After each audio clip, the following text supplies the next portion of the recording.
नमस्कार साथियों, स्वागत है आप सभी का स्टडी अफेयर्स में। हम जिस विषय पे आपके साथ में चर्चा करने वाले हैं, शुरू शुरू में उसको सुन के तो आपको ऐसा लगेगा कि ये आखिरकार करने क्या वाला है भारत। आखिरकार दिमाग खराब हो गया है क्या इंडिया वालों का कि वो इस तरह के उटपटांग काम करने जा रहे हैं।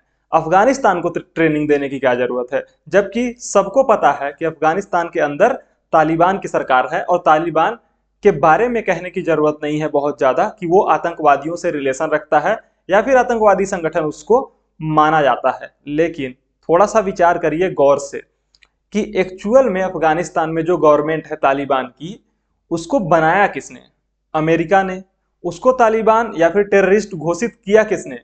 अमेरिका ने। यानी कि अमेरिका की नजरों में वो आतंकवादी हैं। उन्होंने कुछ एक्टिविटीज ऐसी की हैं जो आतंकवादी ही कर सकते हैं। लेकिन चूंकि अब वो गवर्नमेंट चला रहे हैं, तो जब हम गवर्नमेंट की बात करते हैं तो हम पूरे देश को देखते हैं। इंडिया की यही तो खासियत है कि किसी भी कंट्री के आंतरिक मामलों में वो तब तक हस्तक्षेप नहीं करता है जब तक कि वो एक्सट्रीम कंडीशंस ना हो जाएं। समझ रहे हैं बात आप हमारी, कि अगर अफगानिस्तान के अंदर वो कुछ भी कर रहा है तो हम तब तक उसमें इंटरफेयर नहीं करेंगे जब तक कि हमारे हित उससे बहुत ज्यादा प्रभावित न हो रहे हों। साथ ही साथ उस कंट्री के द्वारा कोई भी ऐसा बहुत ज्यादा कार्य न किया जा रहा हो जिससे मानवता को बहुत ज्यादा बड़े पैमाने पे खतरा हो, जैसे कि रसिया करने वाला था। मतलब कि रसिया न्यूक्लियर बॉम्ब को प्रयोग करने वाला था रसिया यूक्रेन वॉर के अंदर में। लेकिन मोदी जी ने पुतिन से मिले और उन्होंने कहा कि भैया ऐसा मत करो, क्योंकि ऐसा करने से सिर्फ तुम एक काम ये नहीं कर रहे हो कि यूक्रेन को क्षति पहुंचा रहे हो, बल्कि उसके बाद जो रिटेलिएशन होगा उससे पूरी दुनिया खत्म हो जाएगी। क्योंकि तुम अकेले तो हो नहीं जिसके पास ये परमाणु बम रखे हुए हैं, और भी लोग हैं जिनके पास न्यूक्लियर बॉम्ब्स हैं। तो वो उसके बाद जब उपयोग करेंगे तो फिर जब बॉम्ब से बॉम्ब, न्यूक्लियर से न्यूक्लियर टकराएंगे, विस्फोट होगा तो पूरी दुनिया खत्म हो जाएगी। और इस चीज को ध्यान में रखते हुए एक तरीके से जो नोबेल प्राइज का बात जो निकल के आई थी कि हाँ मोदी जी को Nobel prize, Nobel peace prize देना चाहिए, वो इसी चीज को लेकर के था कि बहुत बड़ा रोल प्ले किया है मोदी जी ने। ये जो हुआ है रसिया यूक्रेन का वॉर, उसके अंदर पीस को स्थापित करने के लिए या फिर पीस की तरफ लेकर के जाने के लिए। खैर, हम बात कर रहे थे अफगानिस्तान की। तो अफगानिस्तान को ट्रेनिंग देने जा रहा है इंडिया। किस तरीके की ट्रेनिंग? क्या बंदूकें चलाने की ट्रेनिंग देने जा रहा है क्या? क्या उनको एयरक्राफ्ट से उड़ाने की ट्रेनिंग देने जा रहा है क्या? ऐसा कुछ भी नहीं है। ना तो बंदूकें चलाने, ना ही एयरक्राफ्ट से उड़ाने की ट्रेनिंग देने जा रहा है इंडिया, बल्कि पढ़ाई लिखाई की बातें होने वाली हैं, ज्ञान की बातें होने वाली हैं। और ये बातें होने वाली हैं कि आखिरकार नेतृत्व कैसा होना चाहिए, किसी भी कंट्री का नेतृत्व किस तरीके का होना चाहिए, उस कंट्री का कल्चर किस तरीके का होना चाहिए, और साथ ही साथ कोई भी कंट्री अपनी इकोनॉमी को किस तरीके से आगे लेकर के जा सकती है, कैसे कोई भी कंट्री ग्रोथ के रास्ते पर जा सकती है, ये सभी चीजें अफगानिस्तान को सिखाने की तैयारी हो रही है। अब आप सोच रहे होंगे, आपके मन में विचार जरूर आ रहा होगा कि आखिरकार ऐसी क्या मुसीबत आन पड़ी कि तालिबान को पढ़ाना पड़ रहा है। यानी और भी क्या कंट्रीज हैं पूरी दुनिया में जिनको हम पढ़ा लिखा सकते हैं, समझा सकते हैं, तालिबान को ही क्यों हम पढ़ाएं? तो जरूरत यह है तालिबान को पढ़ाने की, क्योंकि सबसे ज्यादा जरूरत पढ़ाने की तालिबान को इसलिए है कि हमारे हित उससे जुड़े हुए हैं। देखिए, तालिबान का जो बॉर्डर है वो पाकिस्तान के साथ लगता है, और आप सभी को मालूम है कि जैसे ही तालिबान की गवर्नमेंट आई है अफगानिस्तान के अंदर में, तो किसी न किसी तरीके से पाकिस्तान को यह लगने लगा कि बस अब हम अफगानिस्तान का उपयोग कर सकेंगे भारत के खिलाफ, यानी कि इंडिया के खिलाफ किसी न किसी तरीके से आतंकवादी एक्टिविटीज को, टेररिज्म को बढ़ाने के लिए वो अफगानिस्तान का उपयोग करना चाहता था। तो ऐसे समय में जरूरी ये हो जाता है कि हम अफगानिस्तान के साथ में अपने रिश्ते अच्छे रखें, वहां के लोगों के साथ में हमारे रिश्ते मजबूत हों, वहां की जो आवाम है, जो वहां के लोग हैं, वहां का जो लोकल पब्लिक है, उसके साथ में हमारे रिश्ते अच्छे हों। और उसके साथ साथ हम जो वहां पे करंट गवर्नमेंट काम कर रही है उसके साथ में मिलकर के एक तरीके से इस तरह का माहौल डेवलप करने की कोशिश करें कि हमारे खिलाफ उनका उपयोग न हो सके। और इसी चीज के लिए जो हमारे डॉक्टर एस जयशंकर हैं, विदेश मंत्री, उन्होंने बहुत ही गजब का काम किया। उन्होंने तालिबान को यह समझाने में कामयाबी हासिल की कि आखिरकार देखो, पाकिस्तान तुम्हारा यूज करना चाहता है और हम हैं जो तुमको ये बता सकते हैं कि आखिरकार लीडरशिप कैसी होनी चाहिए, इकोनॉमी किसी भी देश की कैसी होनी चाहिए, और पूरी दुनिया में तुमको हम मान्यता दिलवाने में कहीं ना कहीं इस तरीके से हेल्प कर सकते हैं कि तुम अपनी इकोनॉमी को बेहतर करते चलो, तुम अपना कल्चर सुधारते चलो, और धीरे धीरे लोग तुमको मान्यता देने लग जाएंगे। और इसी रास्ते पे चलना शुरू कर चुका है अफगानिस्तान, वहां की जो गवर्नमेंट है तालिबान। जो खबरें हैं वो ये हैं कि जो इंडिया है ना, वो इंडिया क्रैश कोर्स प्रोवाइड करने वाला है। किसको? तालिबान को। अब एक्चुअल में एक चीज समझिए, ये क्रैश कोर्स दे कौन रहा है? नेता जाकर के भाषण देंगे क्या कि अब वहां के नेताओं को कि आप लोग ऐसा ऐसा करिए और आप लोग ऐसा ऐसा करिए तो इससे ऐसा ऐसा होगा। अब बात यह है कि नेता किसी भी दूसरे नेता को भाषण दे करके कुछ भी बहुत ज्यादा समझा नहीं सकता है, क्योंकि हकीकत यह है कि नेताओं को जो ज्ञान बांटा जाता है वो पीछे से दिया जाता है। बड़े बड़े आईएएस आईएफएस अधिकारी होते हैं, वो बताते हैं नेताओं को कि आपको बोलना क्या है जाकर के। कुछ लोगों को अगर छोड़ दिया जाए तो, जो कि बहुत ज्यादा या फिर बहुत ही ज्यादा एजुकेटेड एंड टैलेंटेड लोग हैं, मिनिस्ट्री में बैठे हुए हैं, उनको छोड़ दिया जाए तो बाकी सबको बताने की जरूरत पड़ती है कि भैया ऐसे जाके बोलना है, ऐसे जाकर के इस तरीके से वहां पे एक्ट करना है, इस तरीके की हमारी पॉलिसीज होने वाली है। तो इस बार जो क्रैश कोर्स देने की बात की जा रही है, इस बार जो क्रैश कोर्स दिया जाना है किसको? अफगानिस्तान के तालिबान गवर्नमेंट को, वहां के कुछ मिनिस्टर्स को, वो है आईआईएम के द्वारा। यानी IIM, Indian institute of management. आपको पता हो कि Indian institute of management Bharat के अंदर में आईआईटी, आईआईएम, ये बहुत ही बड़े संस्थान है, उच्च लेवल के संस्थान है। और यहां पर पहुंचने के लिए बच्चे क्या करते हैं? दिन रात मेहनत करते हैं। मतलब बहुत ज्यादा कंपटीशन होता है, बहुत ही टफ लेवल का एग्जाम होता है, तब जाकर के लोग यहाँ पर पहुंचते हैं। और तालिबान को यह मौका मिला है कि इस आईआईएम से वो क्रैश कोर्स करेगा। कितने दिनों का? 4 दिनों का। तो आप ये समझ सकते हैं कि किस्मत किसकी अच्छी है इस समय पे, हमारी या फिर तालिबान की? उन स्टूडेंट्स की जो दिन रात पढ़ रहे हैं, या फिर तालिबान की जो गवर्नमेंट में बैठा है एक हाथ में बंदूक लिए हुए और दूसरे हाथ में अब किताब लेने की कोशिश कर रहा है।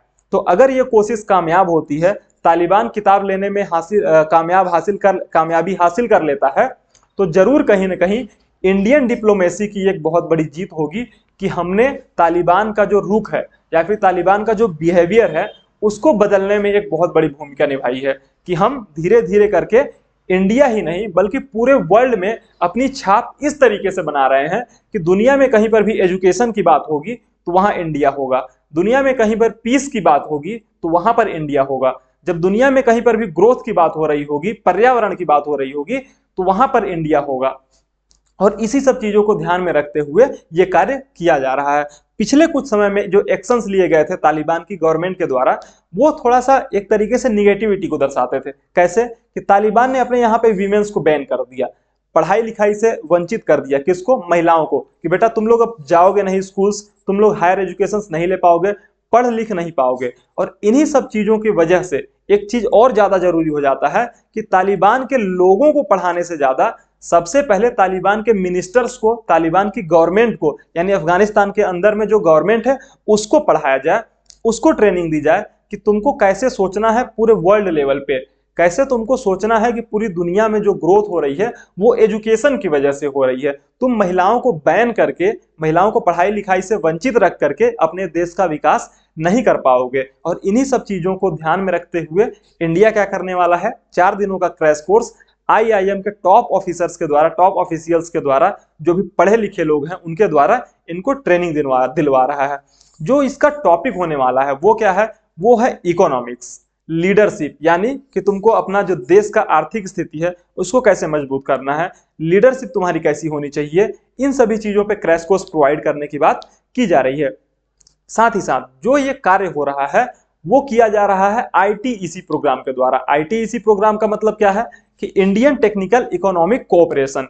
इंडियन टेक्निकल इकोनॉमिक कोऑपरेशन जो प्रोग्राम है, वो प्रोग्राम सिर्फ और सिर्फ तालिबान के लिए कोई अलग से नहीं चलाया जा रहा है। ये जो प्रोग्राम है वो ओपन है। किसके लिए? सभी के लिए। सभी के लिए मतलब किसके लिए? सभी के लिए मतलब ये है कि एशिया के अंदर में जो भी लिस्ट डेवलपिंग नेशन है, मतलब बहुत ज्यादा जिनका विकास नहीं हो पाया है, और साथ ही साथ जो डेवलपिंग नेशन है या फिर जो विकासशील देश हैं, जो विकास कर रहे हैं, धीरे धीरे आगे बढ़ने की कोशिश कर रहे हैं, प्रगति के रास्ते पर धीरे धीरे करके सीढ़ियां चढ़ रहे हैं, उन सभी के लिए ये प्रोग्राम लाया गया है कि भैया आप लोग आओ और इंडिया से सीखो कि आखिर देश का विकास करना कैसे है। एक्चुअल में ये है कि अब आप सोच रहे होंगे कि आखिर सब इंडिया से ही क्यों सीखें, हम क्यों सीखने जाएं इंडिया से, ऐसा क्या उखाड़ा है इंडिया ने, ऐसा कौन सा तीर मार लिया है इंडिया ने। तो इंडिया का इतिहास, उसके लिए थोड़ा सा आपको जानना होगा कि हमारे ऊपर पहले मुगलों ने शासन किया, उसके बाद जो ब्रिटिश गवर्नमेंट आई, ब्रिटिश ईस्ट इंडिया कंपनी आई, उसके थ्रू क्या हुआ कि हमारे यहाँ पे कोलोनलाइजेशन हुआ, यानी कि एक तरीके से ब्रिटिशर्स के द्वारा रूल किया गया इंडिया को। इंडिया में पूरी तरीके से ब्रिटिश गवर्नमेंट चली, वहां से शासन किया गया इंडिया के ऊपर, और बहुत सारा पैसा यहां से लूट के ले जाया गया, यानी जिस देश को सोने की चिड़िया कहा जाता था उसको कंगाल करके छोड़ा गया। और उसके बाद भी कितनी तेजी से हमने ग्रोथ किया है कि आज हम वर्ल्ड की 5th लार्जेस्ट इकोनॉमी बने हुए हैं, और आने वाले 3 से 4-5 वर्षों के अंदर हम पूरी दुनिया की 3rd लार्जेस्ट इकोनॉमी हो जाएंगे। तो किस तरीके से हमने ग्रोथ की है, ये एक बहुत बड़ा लेसन है पूरी दुनिया के लिए सीखने के लिए, कि किस तरीके से हमने अपने जो एक तरीके से पर कैपिटा जीडीपी है, जो हमारी जीडीपी है, साथ ही साथ जो हमारा बिलो पॉवर्टी लाइन के लोग हैं उनको कैसे हम अबव पॉवर्टी लाइन में लेकर के गए हैं, कैसे हमारे यहाँ पर मिडिल क्लास को हमने बढ़ाया है, नंबर ऑफ मिडिल क्लास लोगों की संख्या को बढ़ाया है। ये सभी चीजें सीखने के लिए है, दुनिया के लिए एक लेसन है, और ये सभी चीजें दुनिया को अब धीरे धीरे बताने जा रहा है इंडिया कि हमसे सीखो कि आखिरकार देश का ग्रोथ कैसे किया जाता है। किसी भी इकोनॉमी को अगर वहां पे गरीबी है तो किस तरीके से एक्ट करना है, किस तरीके की पॉलिसीज बनानी है, ये सभी चीजें सिखाने जा रहा है तालिबान को इंडिया। जिसके द्वारा ये कार्य किया जा रहा है उसका नाम है IIM कोझिकोड। IIM कोझिकोड ये पूरे प्रोग्राम को एक तरीके से कंडक्ट करने वाला है 4 दिनों के लिए, और इन 4 दिनों के अंदर जो भी जरूरी जानकारियां हैं वो साझा की जाएंगी लोगों को, जो ऑफिशियल्स होंगे जो उनके द्वारा बताई जाएंगी कि कैसे कैसे आपको किस किस तरीके से कल्चर को, अपने लीडरशिप को, अपनी इकोनॉमिक एक्टिविटीज को सुधारना है, कैसे बेहतर करना है, ये सब काम उनके द्वारा किया जाएगा। हम अफगानिस्तान के अंदर में इस समय पे अगर हम बात करें तो $3 बिलियन से ज्यादा का इन्वेस्टमेंट कर चुके हैं, और कंटिन्यूअसली ये इन्वेस्टमेंट किया जा रहा है। हमने वहां पर संसद भवन का निर्माण कार्य बहुत तेजी से प्रारंभ किया है और चल रहा है। हाईवेज का निर्माण किया गया है इंडिया के द्वारा वहां पर। साथ ही साथ और भी बहुत से प्रोग्राम है, जैसे कि अफगानिस्तान इंडिया फ्रेंडशिप डैम, जिसको कि $290 मिलियन के 290 मिलियन का पैसा खर्च करके बनाया गया है। तो ये सारे प्रोग्राम्स हैं जो इंडिया के द्वारा अफगानिस्तान के अंदर में चलाए जा रहे हैं, और वहां की लोगों के लिए, वहां की आवाम के लिए, वहां की जनसंख्या के लिए जो लोकल है उनको बेहतर सुविधा किस तरीके से दिलाई जा सके, इसके लिए इंडिया काम कर रहा है, जो कि बहुत ही एक अच्छा स्टेप है कि इंडिया की तरफ से लिया जा रहा है अफगानिस्तान के लिए। सिर्फ इतना ही नहीं, लोगों को लग रहा होगा कि अब तालिबान अभी अभी आया है तो उसकी बहुत ज्यादा गवर्नमेंट हेल्प करके एक तरीके से मोदी जी की गवर्नमेंट अपना नाम पूरी दुनिया में बताना चाहती है कि देखो हम किस तरीके से उनकी हेल्प कर रहे हैं। तो ऐसा बिल्कुल भी नहीं है।